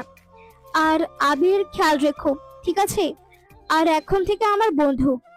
নেহা তখন রৌদ্রকে ধরে একপাশে নিয়ে গিয়ে কানে কানে রৌদ্রের কাছে বলে ওঠে, মন দিয়ে শোন, তোকে কি বলছি। আমার নামে যদি কোনো উল্টাপাল্টা কথা আমেরিকার কাছে বলেছিস, তাহলে কিন্তু তোর কি হাল করব তুই নিজেও জানিস না। আর হ্যাঁ, আবির কিন্তু আমার একজন বন্ধু, আর তোকে কিন্তু আমি পছন্দ করে ফেলেছি। ওর পেছনে যদি কোনো মেয়ে ঘুরে, তাহলে কিন্তু তোর খবর আছে। সব সময় তুই খেয়াল রাখবি, আর আমাকে আপডেট নিউজ দিবি। আর তুই যদি এই কথা আবিরকে বলিস, তাহলে তো বুঝে নিস তোর কি হাল হবে। মেয়েটা যে কেমন কুন্ডি আমি ভালো করেই জানি। ভার্সিটির প্রথম দিন আমার সাথে যা করেছে তা ভোলার নয়। আমাকে দিয়ে জানা তা করিয়েছে। আমি যদি এগুলো এখন আবিরকে বলে দিই তাহলে আবির শুনবে না, বরং চুপ থাকাই ভালো। কি রে কি হলো? নেহা দেখি তোকে কানে কানে কি বলে চলে গেল, এরপরে আমাকে বাই পড়লো। পয়সাটা কি তোদের মধ্যে? আবার কানে কানে কি কথা হলো? আরে তেমন কিছু না, জিজ্ঞেস করলো আর কি তোর বাসা কোথায়, তাই আমি বললাম। আচ্ছা যাই হোক, তোকে যা বলছিলাম, ও হচ্ছে আমাদের ভার্সিটির ভিপি। যেহেতু তোর সাথে ফ্রেন্ডশিপ করেছে, তাহলে তোর কোনো সমস্যা নেই, কোনো ছেলে তোকে ডিস্টার্ব করতে পারবে না। হ্যাঁ, আমি একটু সন্দেহ করেছিলাম। আমি খেয়াল করলাম যখন আমি ওর সাথে কথা বলছি তখন আশেপাশের ছেলে মেয়েরা এসে আমাকে সালাম দিচ্ছিল। বুঝতে পারলাম না বিষয়টা। আরে বললাম না তোকে, এই ভার্সিটিতে তোর ওকে সবাই ভয় পায়। আর যদি শোনে তুই ওর ভালো একটা বন্ধু, তাহলে মনে কর যে তোকে কেউ ডিস্টার্ব করতে আসবে না। ও, তাহলে তো ভালোই, কিন্তু আমার তো দেখে ওকে কোনো দিক থেকে খারাপ মনে হলো না, আর দেখে শুনতে তো অনেক ভালো। আরে বলিস না, কত বড় বড় মানুষ এসে ওর সাথে রিলেশন করার জন্য এসেছিল, ও কাউকে পাত্তা দেয়নি। এমনকি কত ছেলের হাড্ডি গুড্ডি ভেঙেছে আল্লাহই জানে। কিন্তু তোকে কি দেখে যে ওর ভালো লাগে আর ফ্রেন্ডশিপ করে নিজেও জানি না। জানি না, আমি যেহেতু তো বন্ধুত্ব করেছি, কি আর করার আছে। তুই জানিস না নেহা কেমন একটা মেয়ে। মনে মনে কথাটা বললাম। কিরে, তুই আবার ফিস ফিস করে কি কথা বলছিস? কিছুই তো বুঝতে পারছি না। আরে ক্লাসের সময় হয়ে গিয়েছে, চল আগে ক্লাসে অ্যাটেন্ড করি, এরপরে না হয় ওখানে বাকি কথা হবে। আমি আর রুদ্র আমরা দুজনে ক্লাসে চলে যাই। আমরা ক্লাসে এসে পেছনের একটা বেঞ্চে গিয়ে বসি, আরেক পাশ খালি থাকে। তখন আমাদের পাশে একটা ছেলে এসে বসে। কিছুক্ষণ পর দেখলাম আহ, নেহা আসে। নেহা এসে আমাদের সামনে আসতে ছেলেটা মেয়েকে দেখে ওই পাশে সিটটা ছেড়ে দিয়ে সামনে চলে আসে। তখন নেহা আমার পাশে বসে বলে ওঠে, আচ্ছা আবির, তোমার হোয়াটসঅ্যাপ আর ফেসবুক আর নাম্বারটা আমাকে দাও তো। তোমার সাথে রাতে আমার কিছু কথা আছে। আমি আসলে বাটন ফোন চালাই, আমার কাছে কোনো স্মার্টফোন নেই, আর আমি এগুলো ইউজ করি না, কারণ আমার কাছে ভালো ফোন নেই, বিধায় আমি এগুলো চালাতে পারি না। তাহলে তুমি এই ফোনটা রাখো, এখন থেকে তুমি এই ফোনটা চালাবে। সরি, আসলে আমি কারো কাছ থেকে গিফট নিতে পছন্দ করি না, কারণ আমি যদি কাউকে দেওয়ার সামর্থ্য না থাকে তাহলে আমি কারো কাছ থেকে নিতে পছন্দ করি না। দেখো, আমি বলছি না তুমি আমাকে রিটার্ন কোনো কিছু গিফট করো, আমি জাস্ট বন্ধু হিসেবে তোমাকে দিলাম। প্লিজ একসেপ্ট করো, আমার প্রথম বন্ধুত্বের মনে করো, এটা তোমাকে দিলাম। দেখো, আমি কখনো তোমার এই আবদারটা নিতে পারবো না, কারণ আমি কখনো কারো কাছ থেকে গিফট নিই না। আর হ্যাঁ, তুমি আমাকে এমন কথা বলো না, আমার যা সামর্থ্য তা দিয়ে আমার চলে যায়। অত মুগ্ধ হয়ে পড়ে, আর কত ছেলে না আছে আমার বাবার টাকার পেছনে পড়ে থাকে, আমাকে ভালোবাসার চেষ্টা করে, আমাকে তাদের ভালোবাসার কথা বলে, কিন্তু আমি কাউকে পাত্তা দেই নাই। কিন্তু এই এমন একটা ছেলে যাকে আমি দেখি আমার হৃদয়টা জুড়ে ভালোবেসে ফেলেছি, কিন্তু মুখ ফুটে বলতে পারছি না। ছেলেটার হাসিটা খুবই মায়াবী, আমার কাছে দেখতে বেশ ভালোই লাগে। মন চায় সারাদিন ছেলেটার কাছে এসে বসে থাকি। আচ্ছা ঠিক আছে, যেহেতু তুমি আমার ফোনটা রাখবে না, তাহলে তুমি আমাকে তোমার ফোন নাম্বারটাই দাও, আর কিন্তু কিছু বলবা না। এক প্রকার জোর করে আমার কাছ থেকে নাম্বারটা নিয়ে নিল। আর ক্লাসের সময় হয়ে গেছে, স্যার আসেছে, তাই আমি তাড়াতাড়ি করে ওকে নাম্বারটি দিলাম। আমি জানি ও আমার কাছ থেকে নাম্বার না নিয়ে ছাড়বে না, খুব জেদি একটা মেয়ে ও। কিছুক্ষণ পর ক্লাসে স্যার আসে, সবার সাথে কথা বলে, এরপর ক্লাসে লেকচার দিতে লাগলো। একে একে সবাই এখন ইংলিশ টিচার আসবে। তখনই রুদ্র বলে ওঠে, বন্ধু, এখন কিন্তু আমাদের নতুন একজন ম্যাম এসেছে, শুনেছি ম্যামটা নাকি অনেক সুন্দরী, কিন্তু এখনই আমার কিন্তু দেখার সৌভাগ্য হয়নি। রুদ্র এত সময় কোনো কথা বলেনি, চুপ করে রইল। যখনই নেহা ক্লাস থেকে বের হয়ে যায় তখনই ওই কথাটা বলে ওঠে। তখন ওরে আমি বলে উঠি, কিরে তোর হয়েছেটা কি? নেহা যখন সাথে থাকে একদম ভেজা বিড়ালের মতো থাকিস কেন? সমস্যা কি? ওকে তুই এত ভয় পাস কেন বুঝলাম না। বন্ধু, বলিস না, এখন হয়তো বা একটু ভালো হয়েছে, আর তোর সাথে কথা বলে স্বভাবটা একটু পরিবর্তন মনে হতে চলেছে, কিন্তু ও মানুষটা খুবই ডেঞ্জারাস। মনে হয় কিছুক্ষণ পর আমাদের স্যার আসতে পারে, তাই চুপ করে থাক। না রে ভাই, ছাড় না, আমি যখন ভার্সিটিতে আসবো, এর আগে শুনেছি নতুন একজন সুন্দরী ম্যামকে নাকি আমাদের ভার্সিটিতে ইংলিশ টিচার হিসেবে এসেছেন। রুদ্রের কথার মাঝে তখনই দেখলাম শাড়ি পরে একটা ভদ্র মেয়ে প্রবেশ করতে। মেয়েটার চোখে সানগ্লাস, আর মেয়েটা উত্তরায় তুলনায় লম্বা, বেশ ভালোই, কম করে হলো 5 ফুট হবে হয়তো। আর শরীরে মোটামুটি। আমি এখনো মেয়েটার মুখের দিকে তাকাইনি। ভালোভাবে যখন মুখের দিকে তাকাই আমি যেন 400 ভোল্টের শক খেলাম, কারণ আমার সামনে যে মেয়েটা এখন দাঁড়িয়ে আছে মেয়েটা যে আর কেউ না, আমার সাথে টেনে আলাপ হওয়া সেই মেয়েটা। আমার মনের ভিতর কেমন জানি না টান করে একটা ঘন্টা বেজে উঠলো। বুকে হাত দিলাম, তখনই রুদ্র বলে ওঠে, কিরে মামা, তুই আবার হঠাৎ করে বুকে হাত দিলি কেন? ম্যামকে দেখে তুই আবার ক্রাশ খাইলি নাকি? শুধু তুই না রে মামা, আমিও বলতে গেলে আমাদের পুরো ক্লাসের সব ছেলেরাই কিভাবে ম্যামের দিকে হা করে তাকিয়ে আছে। আর তাকিয়ে থাকবে নাই কেন? এত সুন্দরী মেয়ে মনে হয় না এই ভার্সিটিতে দুটো আছে। আগে তো শুধু নেহা ছিল আমাদের ভার্সিটিতে সুন্দরী মেয়ে, কিন্তু এখন তো দেখছি ওকে টেক্কা দেওয়ার জন্য আমাদের ম্যামই যথেষ্ট। আমি যেন রুদ্রের কোনো কথায় কানে ঢোকাচ্ছি না, আমি যেন হাঁ করে তাকিয়ে আছি। আরে ভাই, হা করে এভাবে তাকিয়ে আছিস কেন? নয়তো তোর মুখে তো মাছি ঢুকে যাবে। রুদ্রের কথায় ঘোর কাটে। তখন রুদ্রকে উদ্দেশ্য করে বলে উঠি, ভাই, আমার সামনে এখন যে মেয়েটা দাঁড়িয়ে আছে তুই বিশ্বাস করবি না সেই মেয়েটা কে। আমি নিজেও নিজের চোখে বিশ্বাস করতে পারছি না, কারণ আমার টেনে আলাপ হয়েছে এবং কি কথা হয়েছে যে মেয়েটার সাথে, আর অন্য কেউ না, আমার সামনে দাঁড়িয়ে থাকা এবং কি আমাদের বর্তমান ক্লাসে উনি ইংলিশ টিচার। আমি তা কখনো ভাবতে পারিনি। মামা, মামলাটা তো দেখি অনেক গুরুতর হয়ে গেছে। কোথায় গিয়ে কোথায় পড়বি রে? এখন তো দেখছি তুই অবশেষে আমাদের ইংলিশ ম্যামের প্রেমে পড়েছিস। থাক বন্ধু, আর এটা নিয়ে কথা বাড়াস না। বর্তমান পরিস্থিতি ভালো না, বলতে গেলে স্বামী বিদেশ। আর কষ্ট দিস না আমারে। হ্যাঁ বন্ধু, তোর পরিস্থিতি দেখে এখন কিন্তু আমার বেশ মজা লাগতেছে। হারামজাদা, তুই আর ভালো হলি না। তখনই আমাদের কথার মাঝে আসসালামু আলাইকুম এভরিওয়ান। আশা করি আপনারা সবাই ভালো আছেন। আপনারা তো হয়তোবা জানেন যে আপনাদের এখন নতুন ইংলিশ টিচার এসেছে এবং কি আমি আপনাদের এখন থেকে ইংলিশ নেব। যাই হোক, আমি হচ্ছি সাইমা চৌধুরী আর আপনাদের নতুন ইংলিশ টিচার। একে একে সবাই নিজেদের পরিচয় দিতে লাগলো। এখনো আমাকে দেখেনি সাইমা, তখনই খেয়াল করলো আমার দিকে। আমি দাঁড়ালাম আর পরিচয় দিলাম। আমাকে দেখে যেন চমকে উঠলো সাইমা। কিছু বলল না, চুপ করে দাঁড়িয়ে রইল আমার দিকে তাকিয়ে। তখনই স্টুডেন্টদের গলার শব্দে ওর ঘোর কাটে। তখন আমাকে বসতে বলে। আমি যে ওকে আবার দেখতে পাবো কখনো আশা করিনি।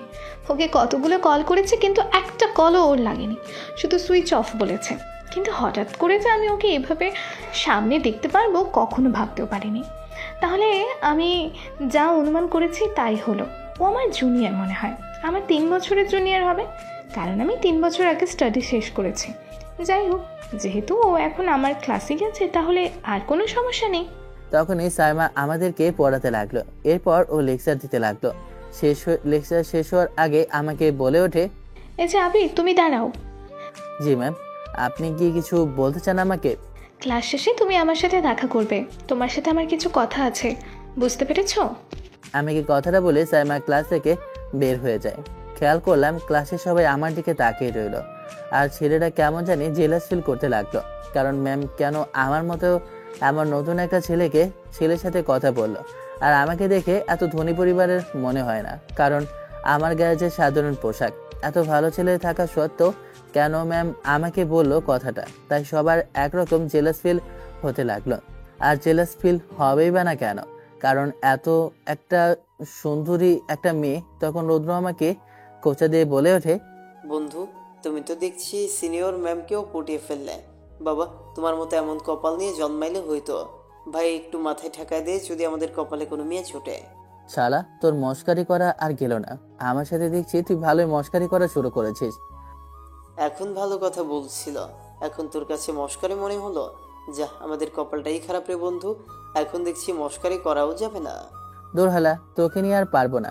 কিছুক্ষণ পর আমাদের ক্লাস শেষ হয়ে যায়। ক্লাস শেষ হতেই তখনই দেখলাম ক্লাসের বাইরে নেহা দাঁড়িয়ে আছে। আমাকে দেখে আমার হাত ধরে বলে ওঠে, কি হয়েছে? তুমি ওই সময় ক্লাস থেকে বের হওনি কেন? তোমাকে আমি তো ইশারা দিয়েছি ক্লাস থেকে বের হওয়ার জন্য। আমি তো এই জিনিসটাই বুঝতে পারলাম না, তুমি ক্লাস সম্পূর্ণ না করে কেন বের হয়ে গিয়েছো? আরে, আমার কোনো ক্লাস করা লাগে না।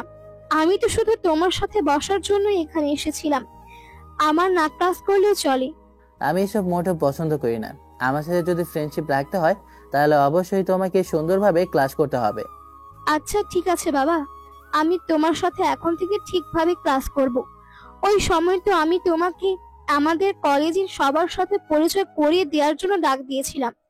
যেহেতু সবাই তোমাকে চেনে, কিন্তু আমি সবাইকে তোমার কথা বলেছি। আর তোমাকে কেউ ডিস্টার্ব করবে না। কেন, এখানে কি প্রতিনিয়ত ছেলেদেরকে ডিস্টার্ব করা হয় নাকি?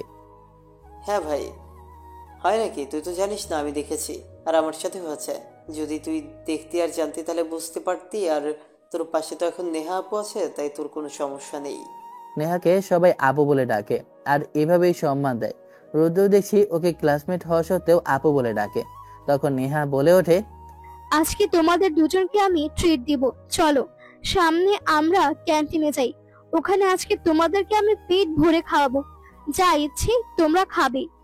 না নেহা, অনেকদিন খাবো, কারণ এখন বাসায় গিয়ে আমি রান্না করব। কারণ সবকিছু রেখেছি, যদি এখন রান্না না করি তাহলে জিনিসগুলো নষ্ট হয়ে যাবে, আর আমি অপচয় একদম পছন্দ করি না। ওয়াও, তুমি রান্না করতে পারো? তুমি তো আমাকে ইমপ্রেস করে দিয়ে যাচ্ছ। একের পর এক কথা বলি, আমি তো চেয়েছি যে আমার একজন হাজবেন্ড এমন হোক যে আমাকে রান্না করে খাওয়াবে। মানে তোমার কথা ঠিক বুঝতে পারলাম না। ওসব কথা তোমার বুঝে লাভ নেই। যেহেতু আজকে খাবে না, তাহলে তোমাকে আগামীকাল বা অন্য একদিন তো অবশ্যই তোমাকে খেতে হবে। আর প্রতিদিন যদি তুমি এভাবে না বলো, তাহলে এভাবে শুধু বাড়তেই থাকবে। আজকে যেহেতু খাওনি, তাহলে আরো 2 দিন আমার সাথে খেতে হবে। হঠাৎ করে খেয়াল করলাম যে আবিরের পাশে একটা মেয়ে আবিরদের হাত ধরে কেমন জানি না ঘষাঘষি করে কথা বলছে। বুকের ভেতর কেমন জানি না ব্যথা করতে লাগলো। যদি মন থেকে কাউকে ভালোবাসা যায় তাহলে হয়তো বা এমনই অনুভব হয়। আমি মনে হয় ছেলেটাকে ভালোবেসে ফেলেছি। আসলে ভালোবাসাটা ভালো লাগা থেকে হয়। আর আমি যে আবিরকে দেখে প্রথমে ক্রাশ খেয়ে বসেছিলাম, কারণ ওর যে মায়াবী চেহারাটা। কিন্তু আমার প্রচণ্ড পরিমাণ রাগ হতে লাগলো যে মেয়েটা এমনভাবে কেন কথা বলতো আবিরের সাথে। হয়তো নতুন এসেছে। তখনই একটা ছেলেকে দিয়ে আবিরকে ডেকে পাঠায়। আমাদের কথার মাঝে তখনই হঠাৎ করে একটা ছেলে আসে। ছেলেটা হেসে আমাকে বলে যে তখন আমি নেহাকে বিদায় জানিয়ে রুদ্রর সাথে নিয়ে সাইমার কাছে যাই। রুদ্র, তুমি একটু গেটের বাইরে যাও, আমার সাথে আবিরের সাথে একটু পার্সোনাল কথা আছে।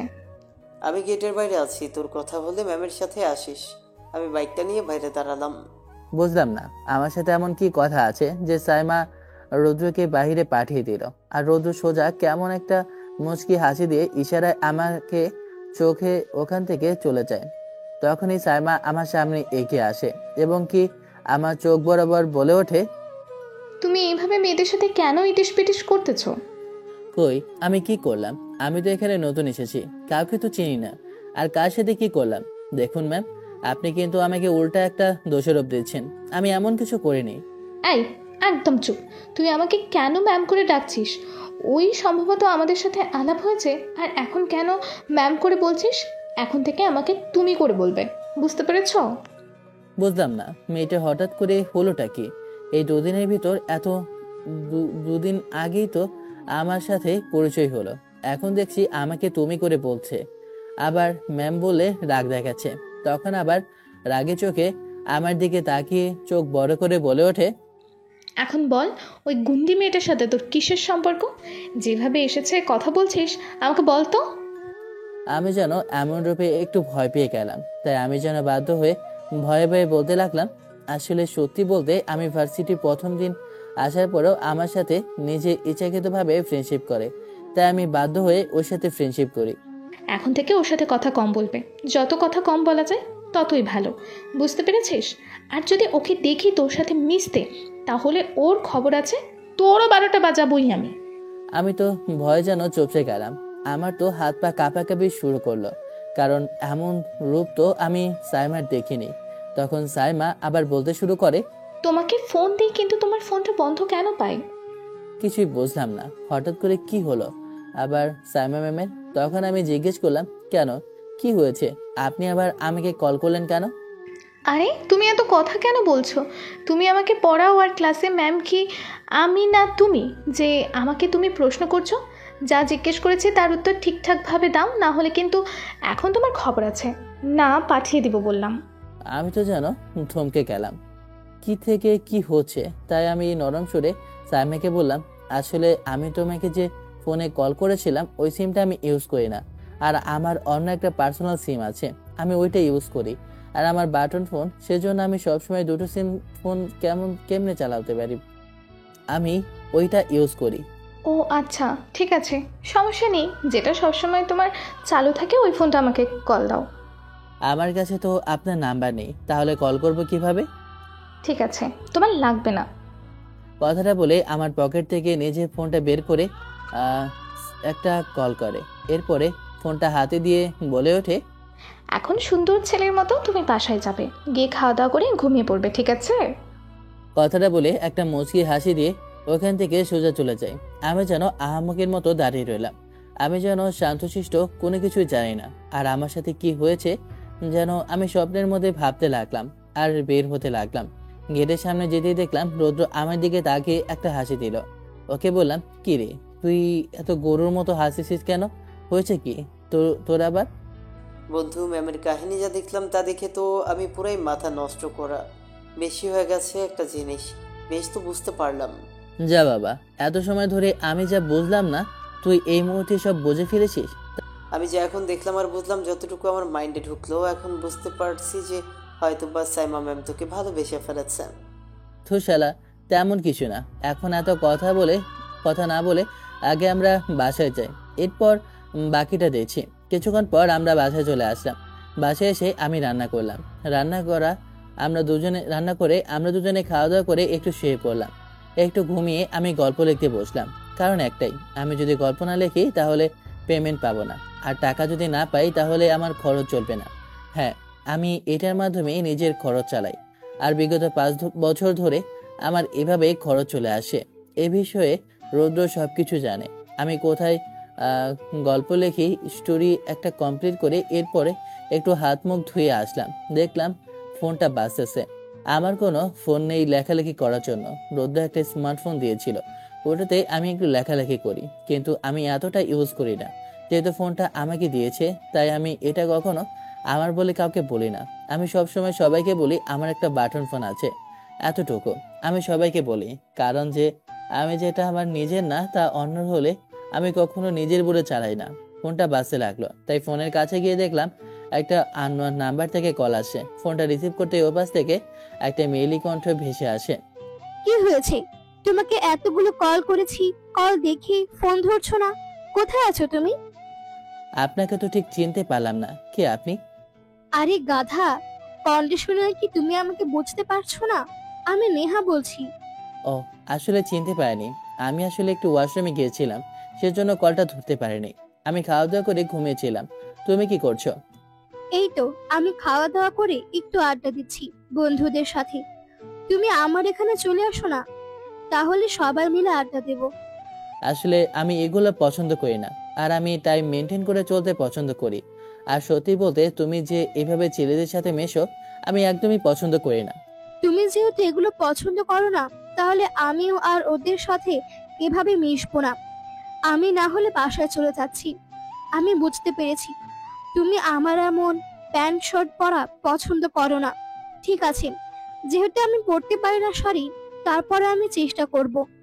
বুঝলাম না, কথা বললাম একটা আর মেয়েটা বললো অন্যটা। যাক, এত কিছু বোঝার আমার দরকার নেই। নেহার সাথে আর কিছু কথা বলে কলটা কেটে দিলাম। এরপর দেখলাম কলের মধ্যে আবার কল আসতেছে। যা বাবা, একটার পর একটা কল আসতেছে তো আসতেছে। হয়েছে সেটা আবার কি? এতদিন তো আমার কেউ খোঁজ খবর নেওয়ার মানুষ ছিল না, এখন দেখছি মানুষের কোনো অভাব নেই। তাই ফোনটা রিসিভ করলাম। ওপাশ থেকে বলে ওঠে, তোমার ফোন এত ওয়েটিং কেন? তুমি কার সাথে কথা বলছিলে সেটা বলো। কতগুলো কল করেছি কিন্তু তোমার ফোন ওয়েটিং দেখাচ্ছে। কে আপনি? কে কথা বলছেন?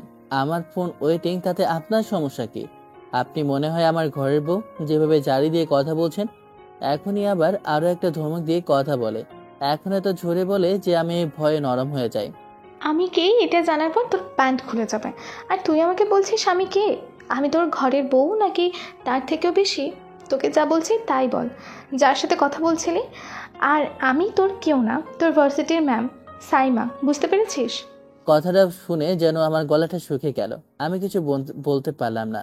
তারপর সব সত্য কথা খুলে বললাম। সবকিছু শুনে সাইমা বলে ওঠে, আর যদি শুনতে পারি যে ওই মেয়েটার ফোন ধরেছিস তাহলে কিন্তু তোর মাথা ফাটাবো। তুই ভার্সিটিতে আয়, তারপর তোর খবর আছে। কি রে ভাই, বুঝলাম না আমার সাথে হচ্ছেটা কি? একের পর এক হামলা দেখে আমার উপর চলে যাচ্ছে। কথাটা বলে রেগে কলটা কেটে দেয়। কিরে, তুই আবার বসে বসে চিন্তা করছিস কেন? রৌদ্র ঘুম থেকে উঠে আমাকে দুশ্চিন্তে দেখে কথাটা জিজ্ঞেস করে। তখন আগে সবকিছু খুলে বলে। সবকিছু শোনার পর বলে ওঠে, আসলে ভাই, আমি যতটুকু বুঝতে পেরেছি সাইমা ম্যাম তোকে ভালোবাসে। আর তুই সত্যি করে বল, কেমন লাগে? সত্যি বলতে ওকে আমার খুব ভালো লাগে, কিন্তু তাও আমার থেকে বড় হলেও সমস্যা নেই। কিন্তু একটাই সমস্যা, যে আমি এতিম, আর ওর বাবা সব থেকে ধনীদের মধ্যে একজন। তাই কখনো সমাজ আমাকে ওর স্বামী হিসেবে মেনে নেবে না। আর আমি চাই ও আমার জন্য ওর কোনো ক্ষতি হোক। আর তুই যেভাবে কথা বলছিস এগুলো সত্য নাও তো হতে পারে যে ও শুধু আমাকে করুণা করছে, আমি এতিম বলে। আরে দোস্ত, এসব চিন্তা বাদ দিয়ে এখন চুপচাপ করে গিয়ে রান্না বসা। এরপর তো আবার আমাদেরকে রাতে খেতে হবে। রান্নার পর একটু হাঁটতে বেরোবো। আচ্ছা ঠিক আছে। আমি আর রোদো দুজনে রান্না করে এরপর দুজনে একটু হাঁটতে বের হই, কারণ শহরটা আমি ভালো করে চিনি না। তাই আমাকে রোদ্র ঘুরে ঘুরে সবকিছু দেখাচ্ছে। অনেক রাত হয়ে গিয়েছে, তাই আমরা দুজন বাসায় চলে আসি। বাসায় এসে খাওয়া দাওয়া করে নিজের পড়া শেষ করে আমরা ঘুমিয়ে পড়ি। সকালে ঘুম থেকে উঠে ফ্রেশ হয়ে রেডি হয়ে দুজনে ভার্সিটি যাওয়ার উদ্দেশ্যে রওনা দিলাম। যাওয়ার আগে দেখলাম আমার ফোনের মধ্যে একটা নোটিফিকেশন। হ্যাঁ, রুদ্র যে ফোনটা দিয়েছে ওই ফোনটা, ওখানে আমি গল্প শুনি আর গল্প লিখি। দেখলাম যে চ্যানেলে আমি প্রতিনিয়ত গল্প ছাড়ে, প্রায় আজ 5 দিন পর ওখানে গল্প আপলোড করেছে। খুব লোভ হলো গল্প শোনার, কিন্তু ভার্সিটিতে যেতে হবে, তাই আর আজকে আর গল্প শুনলাম না। ভার্সিটিতে চলে গেলাম। প্রবেশ করতেই দেখলাম অনেকগুলো ছেলে দাঁড়িয়ে আছে একটা বড় গাছের নিচে। আমি আজ পর্যন্ত যখন ভেতরে প্রবেশ করি ওখানে সামনে যাই, ছেলেগুলো ওখান থেকে সরে পড়ে। আর কেউ কেউ বলতে শুরু করে, ভাইকে এখানে জায়গা দে, তোরা এখান থেকে সরে পড়, কারণ এটা হচ্ছে নেহাপুর বয়ফ্রেন্ড। বুঝলাম না কথা যে নেহা এই কথাগুলো ওদেরকে বলেছে নাকি ওরা নিজে থেকে বলছে, কিছু বুঝলাম না। এত কিছু মাথায় না ঢুকে আমি আর রুদ্র ওই জায়গায় বসলাম। আমি আর রুদ্র ক্যাম্পাসে বসে গল্প করছিলাম। তখনই হঠাৎ করে দেখলাম মেন গেট দিয়ে একটা মেয়ে প্রবেশ করছে। পরনে তার সাদা ড্রেস। ভালোভাবে তাকিয়ে দেখি মেয়েটা যে আর কেউ না, সাইমা। আমি যেন অপলক চোখে ওর দিকে তাকিয়ে রইলাম, নতুন করে যেন আবার ক্লাস খেলাম। কিরে ভাই, এভাবে ম্যামের দিকে হা করে তাকিয়ে আছিস কেন? তুই ভালোভাবে তাকিয়ে দেখ যে ছেলেরা ম্যামের দিকে হা করে তাকিয়ে আছে। আমার বেস্ট রাগ হলো আর মনে অনেক কষ্ট হলো যে আমার যদি আজকে ভালো একটা পরিবেশ বা পরিস্থিতি থাকতো, তাহলে আমি সত্যিই যে ওকে আমার মনের কথাটা বলতাম। নিজের ভালোবাসাটা আমি পুষে রেখে আমি চুপ করে মাথা নিচু করে রইলাম। তখনই আমার কাছে সাইমা এসে বলে ওঠে, তুমি এখানে বসে আছো কেন? কিছুক্ষণ পর তো তোমার ক্লাস শুরু হবে। আমি যখন কিছু বলতে যাব সাইমাকে, তার আগে একটা ছেলে এসে আমাকে বলে যে প্রিন্সিপালটা আছে। তাই সাইমা যাওয়ার আগে আমাকে বলে যায়, ক্লাস শেষ হইলে তুমি আমার সাথে দেখা করবে, বুঝতে পেরেছো? কথাটা বলে ওখান থেকে প্রিন্সিপালের কাছে যেতে লাগলাম। আসলে আমার আর ভালো লাগছে না, মনের কথাটা মনে রাখতে ইচ্ছে করছে না, তাই আমি সব কথা ওকে বলে দেব। আবিরকে আমি আমার মনের কথা সব খুলে বলবো। সাইমা কথাটা বলে ওখান থেকে সরে যায়। আমি আর রুদ্র চলে যাওয়ার দিকে তাকিয়ে রইলাম। তখনই পেছন থেকে কেউ ডাক দিল। পেছনে তাকিয়ে আমি আর রুদ্র দুজনে যেন চমকে উঠলাম, কারণ পেছনে দাঁড়িয়ে আছে নেহা, আর ওর পরনেও একটা শাড়ি। আমি বেশ অবাক হলাম যে নেহা শাড়ি পরেছে। তার মানে কি নেহা আমার কথা শুনেই শাড়ি পরেছে? তুমি যেহেতু পছন্দ করো না এসব, তাই আমি আম্মুকে দিয়ে শাড়ি পরেছি। কেমন হয়েছে বলো? এখন কিন্তু তোমাকে অনেক সুন্দর লাগছে। সত্যি বলছো আমাকে এখন সুন্দর লাগছে? হ্যাঁ সত্যি বলছি, তোমাকে অনেক সুন্দর লাগছে। চলো আমরা ক্লাসে যাই, এরপর না হয় কথা হবে। আমরা ক্লাসে চলে গেলাম। ক্লাসে গিয়ে সবগুলো ক্লাস শেষ করলাম। ক্লাস শেষ করে আমি আর রুদ্র বের হলাম। তখনই পেছন থেকে নেহা বলে ওঠে, আবির, তোমার সাথে কিছু কথা আছে, আমি পরে বলবো। আব্বু কল করেছে বিশেষ প্রয়োজনে, তাই আমাকে এখনই বাসায় যেতে হবে। নেহাকে বিদায় জানিয়ে আমি যখনই বের হব, তখনই একটা ছেলে পেছন থেকে ডাকতে বলে যে ক্যাম্পাসে আমাকে ডাকছে। তাই আমি যেতে লাগলাম। দেখলাম দাঁড়িয়ে আছে আর হাত দুটো কেমন জানি চুলকাচ্ছে, কেমন জানি না দুশ্চিন্তার মধ্যে আছে। আমি কাছে যেতেই সাইমা আমার কাছে এসে আমার হাত ধরে বলে ওঠে, আবির, আমি তোমাকে একটা কথা বলতে চাই, যে কথাটা আমি বলবো বলেও বলতে পারছি না। কিন্তু এতদিন যদি কথাটা ধরে রাখি, তাহলে হয়তোবা আমাকে ছেড়ে তুমি চলে যাবে।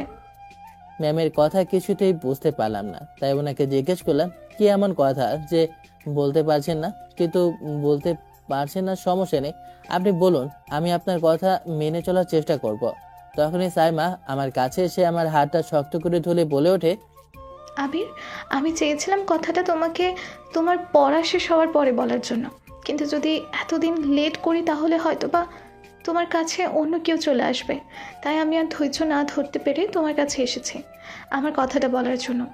সত্যি বলতে আবির, আমি যখন তোমাকে প্রথম দেখি, ওই প্রথম দেখাতেই তোমাকে ভালোবেসে ফেলি। এবং কি তোমার কথার ধারণা এবং কি তোমার চলাফেরা সব কিছুই আমার ভালো লাগে। এবং কি সত্যি বলতে তোমাকে আমি প্রথম দেখায় ভালোবেসে ফেলেছি, কিন্তু মুখ ফুটে বলার মতন সেই ভাষা ছিল না আমার কাছে। আমি ভেবেছিলাম এটা হয়তো বা ভালো লাগা, কিন্তু ধীরে ধীরে বুঝতে পেরেছি সত্যিই তুমি আমার মনের ভিতর একটা অংশ করে নিয়েছো, যেই অংশটা আমি চাইলেও ফেলে দিতে পারি না।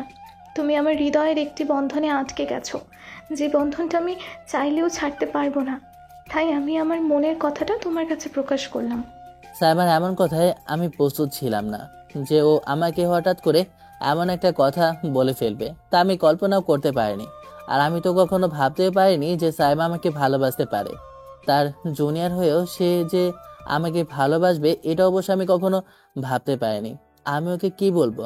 আমি যে এতিম ছেলে, আমি যদি তাকে ভালোবাসি তারপরে তো ওকে আমি আমার মনের কথা বলতে পারবো না। তাই আমি বাধ্য হয়ে এক প্রকার ওর হাতটা ছাড়িয়ে বলে উঠি, দেখুন ম্যাম, আপনি ভুল করছেন। আপনাকে আমার ভালোবাসা সম্ভব না। কেন আমাকে ভালোবাসা তোমার সম্ভব না? আর কী জন্য? আমি কী দোষ করেছি যার জন্য তুমি আমাকে ভালোবাসতে পারবে না?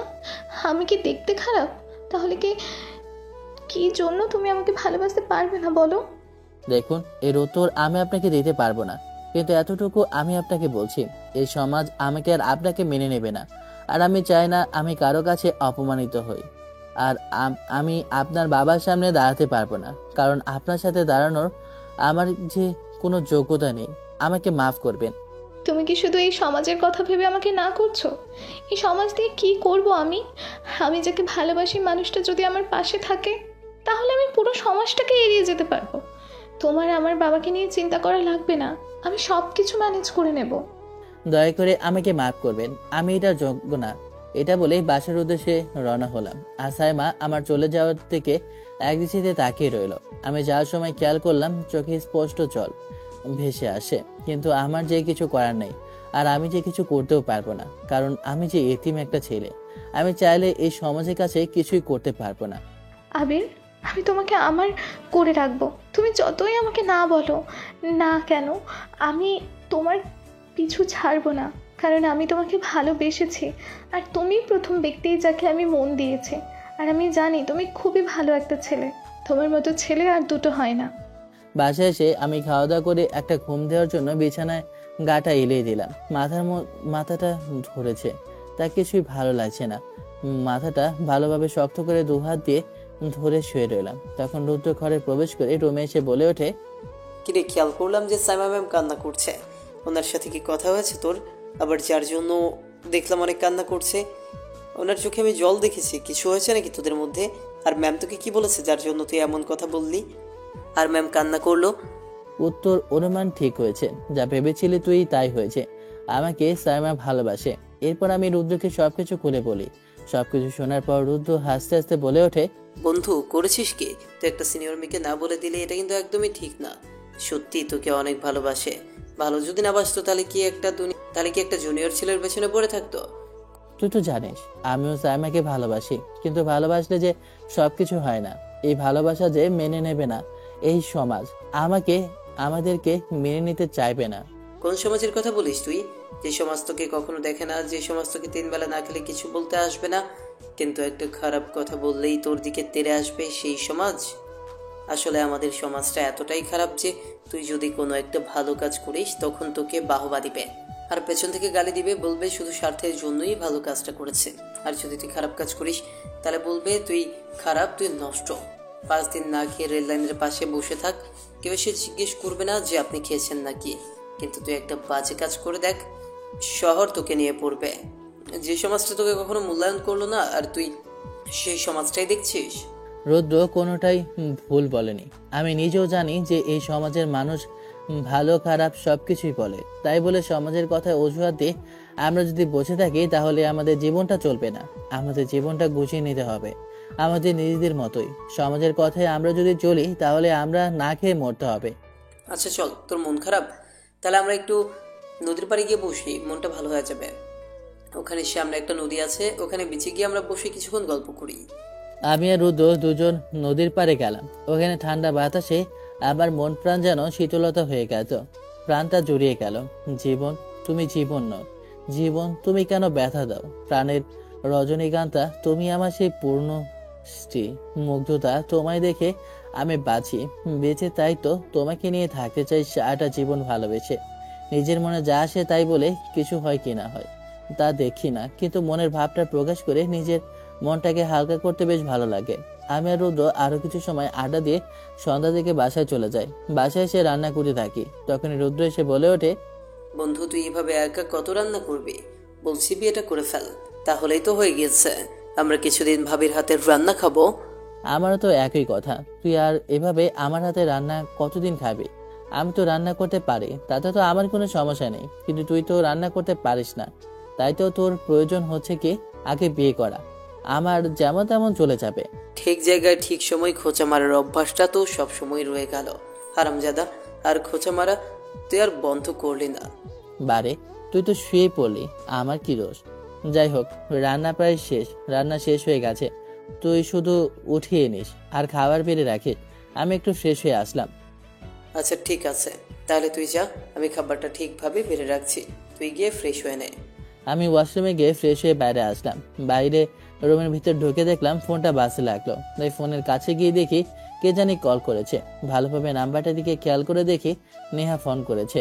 এখনো ওর নাম্বার আমার কাছে সেভ করা হয়নি, শুধু নাম্বারটা ওর শেষ সংখ্যাগুলো জানি বিদায় চিনতে পেরেছি। ফোনটা রিসিভ করতে ওর পাশ থেকে নরম করে নেহা বলে ওঠে, আরে, আমি তোমার জন্য আমার সব কিছু ছেড়ে দিয়েছি। আমি এখন আমার কোনো বন্ধুর সাথে কথা বলি না। আর আমি বাবাকে বলেছি যে আমি আর কাউকে কেন ডিস্টার্ব করব না, আর বাবাও যেন কোনো ছেলেকে ভয় না দেখায়। তোমার সাথে আগামীকাল আমার ক্যাম্পাসে কিছু গুরুত্বপূর্ণ কথা আছে, সে কথাগুলো বলবো। তুমি একটু তাড়াতাড়ি ক্যাম্পাসে এসো, তোমার জন্য আমি অপেক্ষা করব। ও ভালো তো, তুমি শুধরে গিয়েছো, আমি অনেক খুশি হয়েছি। এখন বলো, খাবার খাবো। কথাটা বলে কলটা রেখে দিলাম। আমার সাথে আবার কি কথা বলবে কিছুই তো বুঝলাম না। ওর আবার হলোটা কি? তখনই রুদ্র রুমে আসে। রুমে এসে বলে খাবার হয়ে গিয়েছে, আর জিজ্ঞেস করে, কিরে, তোকে আবার এই সময় কে কল করেছে? আরে ওই যে বললাম না তোকে, ওই নেহা কল করেছে। তখন আমি রুদ্রকে সবকিছু বললাম। সবকিছু শুনে রুদ্র হারামি তো হাসতেছে আর আমাকে খোঁচা মারতেছে। দোহালা, এখন খাবারের সময় হয়েছে, চল আগে খেতে চাই, এরপর তোর খোঁচা মারা আমি দেখবো। এরপর আমরা দুজন খাবার টেবিলে যাই।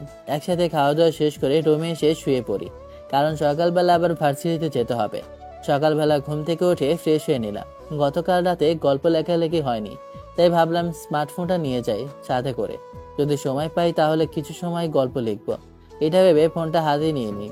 এরপর আমি আর রুদ্র দুজনে ভার্সিটি যাব, কিন্তু এখনো ঘুম থেকে উঠছেই না।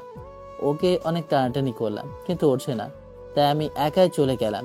একটু সকাল সকাল ক্যাম্পাসে চলে আসলাম। একটু সামনে যেতেই দেখলাম যে শাড়ি পরা একটা মেয়ে দাঁড়িয়ে আছে। একটু সামনে এগিয়ে যেতে খেয়াল করলাম যে শাড়ি পরে আছে মেয়েটা আর কেউ না, মেয়েটা নেহা।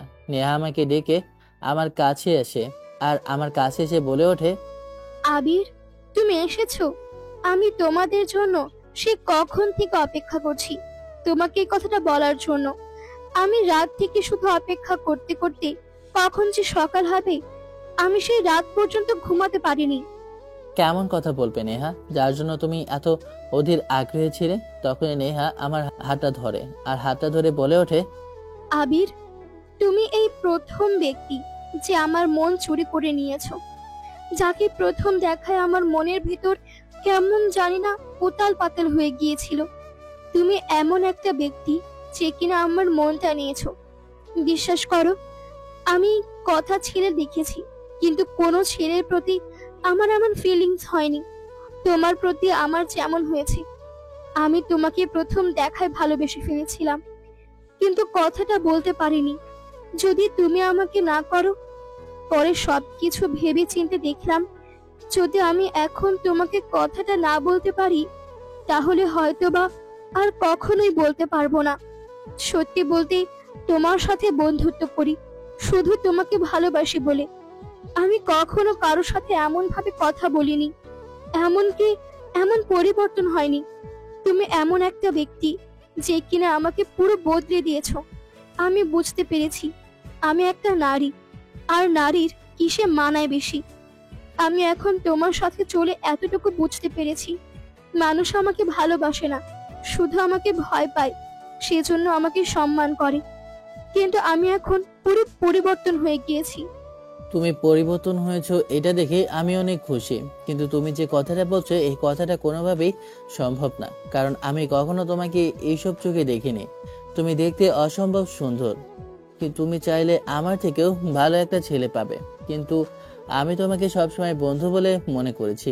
আমাকে নেহা জড়িয়ে ধরতে দেখলাম পেছন থেকে আমাকে সাইমা দেখে ফেলে। যখন দেখি আমি আবিরকে একটা মেয়ে জড়িয়ে ধরেছে, যেন আর পায়ের নিচ থেকে মাটি চলে যেতে লাগলো। বুকটা কেমন জানি না চিনচিন করে ব্যথা অনুভব করতে লাগলো। আমি যেন আর এক মুহূর্ত ওখানে দাঁড়িয়ে থাকতে পারলাম না। আমার মাথা ঘুরতে লাগলো, নিজের চোখকে বিশ্বাস করতে পারছি না। আমি দৌড়ে ওখান থেকে সোজা কান্না করতে করতে চলে গেলাম বাসার উদ্দেশ্যে। আমি আর বাঁচতে চাই না, নিজের জীবনকে শেষ করে দিতে চাই। আমি তোমাকে ভালোবাসি, আর আমি তোমাকে ছাড়া বাঁচবো না। তুমি আমার সব কিছু। তুমি চাইলে আমার সাথে যা ইচ্ছে করে ফেলো, তারপরেও আমি তোমাকে চাই। তুমি চাইলে আমি সব কিছু খুলে। আমি দেখলাম সাইমা কান্না করতে করতে ওখান থেকে সোজা চলে গেল। আমি নেহাকে আমার কাছ থেকে সরিয়ে ঠাস করে দুটো থাপ্পড় বসিয়ে দিই আর বলে ওঠি, তুমি কি ভেবেছো আমি কি তোমার মতো এমন নোংরা ভাবে চলি নাকি নাকি আমার মন মানসিকতা একদম এমন না? আমি এমন ছেলে না। তোমাকে আমি শুধু ভালো একটা বন্ধু মনে করেছি, কিন্তু তুমি যে এমন নিজ মানুষ আমি ভাবতে পারিনি। আমি কখনো কারো শরীরকে ভালোবাসি না। আবির, বোঝার চেষ্টা করো, আমি শুধু তোমাকে ভালোবাসি, সেজন্য আমি আমার সব কিছু তোমাকে দিতে চাই। তুমি প্লিজ আমাকে ভালোবাসো। আমি অন্য কাউকে ভালোবাসি, আমি তোমাকে ভালোবাসতে পারবো না। তুমি আমাকে মাফ করে দাও। আবির, তুমি অন্য কাউকে ভালোবাসো, এটা যেন আমি নিজের কানকে বিশ্বাস করাতে পারছি না। আবির, আমি আমার সব কিছু তোমাকে দিয়ে দেব। আমার সম্পত্তি যা আছে, আমার বাড়ি গাড়ি সব কিছু তোমার হবে। তুমি আমাকে শুধু ভালোবাসো, আমি শুধু এতটুকুই চাই। নেহা, একটা কথা কি জানো তো, ভালোবাসা কখনো টাকা পয়সা দিয়ে মাপা যায় না। ভালোবাসা শুধু দুটো মনের মিলন। জীবনটা সুন্দর, সে মনের সাথে মিলের ভালোবাসাটা দিয়ে পাওয়া যায় না। তুমি আমাকে ভুলে যাও। আমি তোমাকে কি করে বলবো আমি তোমাকে যে ভালোবাসি? আমি নেহাকে ছেড়ে দিয়ে ওখান থেকে সোজা চলে আসি। এসে ক্লাস করব, তখনই দেখলাম ফোনের মধ্যে একটা নোটিফিকেশন দেখলাম, কেউ লাইভে আসে। আমি খেয়াল করলাম লাইভে আসে কেউ না। যে ভিডিওটা দেখলাম ওখানে কিভাবে চ্যানেলটা ক্লিক করলাম, কারণ একটাই, ওই চ্যানেলে যে ওনার যে মেয়েটা, ওকে কখনো আমি দেখিনি, হয়তোবা উনি লাইভে এসেছে। এটা ভেবে আমি ক্লিক করতে যা দেখি তা দেখার জন্য মোটেও আমি প্রস্তুত ছিলাম না। হ্যাঁ, কারণ যে লাইভ করছে আর কেউ না, সাইমা। তার মানে সাইমা হচ্ছে গিয়ে এই চ্যানেলের মালিক, আর ওর বয়সে এই চ্যানেলে চলে। আমি তা কল্পনা করতে পারিনি, কিন্তু ও যা করছে তা দেখে যেন আমার মাথাটা ঘুরে যাওয়ার মতো অবস্থা। আমি বেঁচে থাকতে চাই না। আমি যদি আমার ভালোবাসার মানুষটাকে না পাই, তাহলে আমার বেঁচে থাকার লাভ কি? আমি যদি আমার প্রিয় মানুষটাকেই না পাই, আমার প্রিয় মানুষটাও জানুক আমি ওকে কতটা ভালোবাসি। তাই আমি আমার চ্যানেল থেকে লাইভে এসে আত্মহত্যা করব। বিদায়। ছাদে চলে আসি। ছাদে এসে সবাইকে বলি যে আমার ভালোবাসার মানুষটার কথা, ওর সাথে প্রথম দেখা কিভাবে, আমাদের পরিচয়, এরপর কথা হয়, আর সে আমার জুনিয়র, কিন্তু সে আমাকে ভালোবাসতে পারবে না, কারণ এই সমাজের জন্য। তাই আমি এইসব তাকে শেষ করে দিয়ে নিজেকে শেষ করে দিতে চাই। আমি এই ছাদ থেকে লাফ দিয়ে মরে যাব। হ্যাঁ, তাকে কোনো কষ্ট করতে হবে না, এই সমাজের সামনেই তাকে লড়তে হবে না। আমি মরে গিয়ে সব কিছুকে শান্ত করে দিয়ে যাব।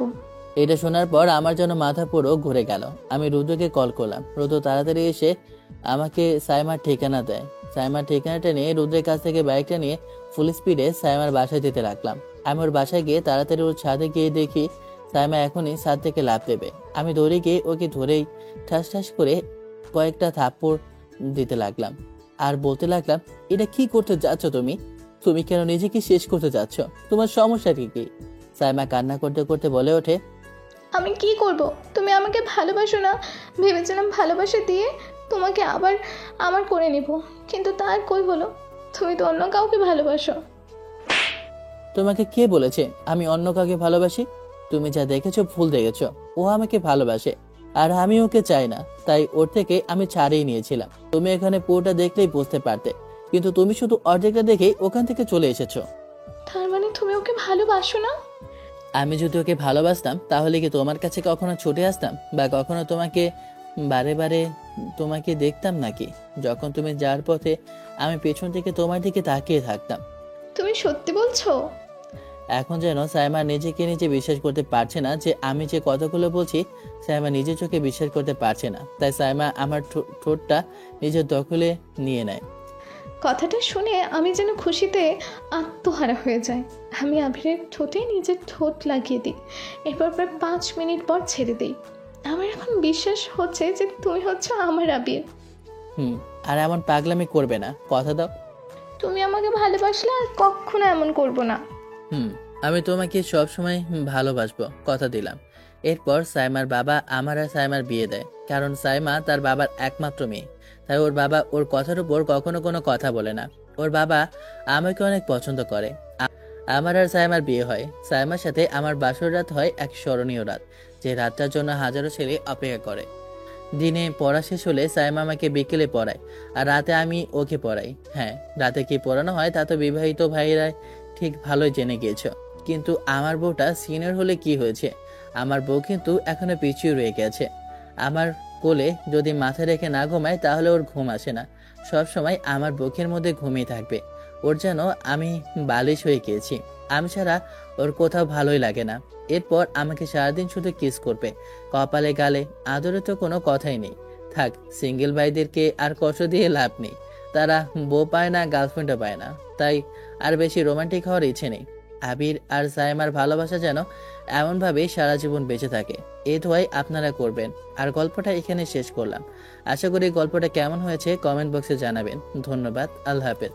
আর আরেকটা মেসেজ দিতে চাই, এটা ভাই কাল্পনিক গল্প, জাস্ট এক গল্প, আর কিছু না। এটা দিকে যদি কেউ প্রেমে মানে হন তাহলে আমার ভাই কিছু করার নাই। এইগুলা জাস্ট গল্প, গল্পতেই মানায়, এইগুলা কখনো রিয়েল লাইফে মানায় না। তাই বুঝতে শিখতে হবে প্রেম ভালোবাসা অনলি হারাম, আর বিয়ের পর যারা প্রেম ভালোবাসা করবেন সেটাই লিগ্যাল।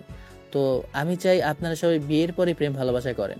ওই বিয়ের আগে প্রেম ভালোবাসা ওই জঘন্য পাপ আপনারা করেন না। অনেকেই তো পাপ করেন, এই জঘন্য পাপগুলো আর আপনারা করেন না। আর এইগুলা জাস্ট গল্প ভাই, আমি নিজেও প্রেম করি না ভাই। আর আমার আমি পারিবারিকভাবে বিয়ে করছি।